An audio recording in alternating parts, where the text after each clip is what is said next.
Kia ora, talofa lava, and good morning. I am a patriotic Kiwi.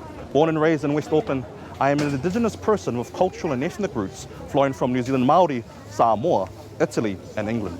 I am proud to be a mixture of all these backgrounds. It makes me who I am. It is a part of my identity. Because of this, I feel close to my ancestors, and I respect them because they are the reason that I am here.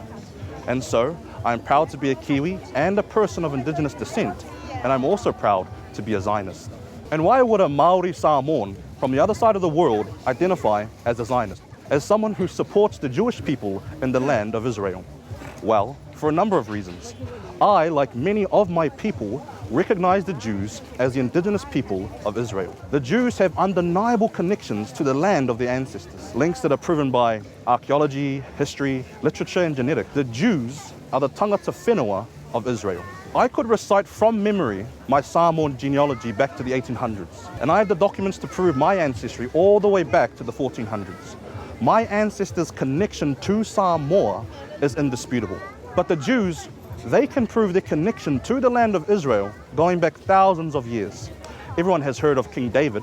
He reigned over the kingdom of Israel 3,000 years ago. The ruins, the scriptures, the artifacts, they all prove that Israel is the ancestral homeland of the Jewish people. And now, after centuries in exile, millions of Jews have returned to their land.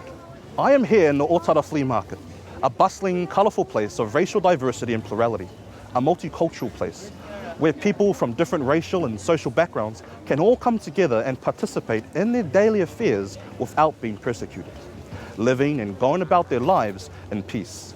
Likewise, but on a far greater and more complex scale, the state of Israel, as the only democratic beacon in the Middle East, fosters this beautiful ideal of diversity within unity. Jews, Africans, and Arabs, Muslims, Christians, and atheists all live together in a free and democratic Israel. There are those who label Israel an apartheid state, but what could be further from the truth? Arab citizens of Israel have greater rights and protections than Arabs in any of the surrounding nations.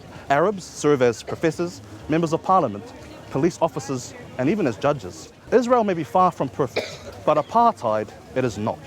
Israel, as a nation, personifies inclusion, not exclusion. Surely such a reality is worth cherishing and protecting, encouraging and supporting. No one questions the right of Samoans to live in Samoa or Māori to live freely here in New Zealand, and yet the right of Jews to a Jewish state is constantly challenged. As the indigenous people of Israel, the Jews have every right to flourish in their ancestral, historic homeland. It is because I am a proud Kiwi and an indigenous person that I'm also a Zionist. I acknowledge the ancestors of the present-day Jews. They should be respected, that their hopes and dreams of self-determination and diverse unity are not in vain. Kia ora and whawhai lava. I am a Zionist.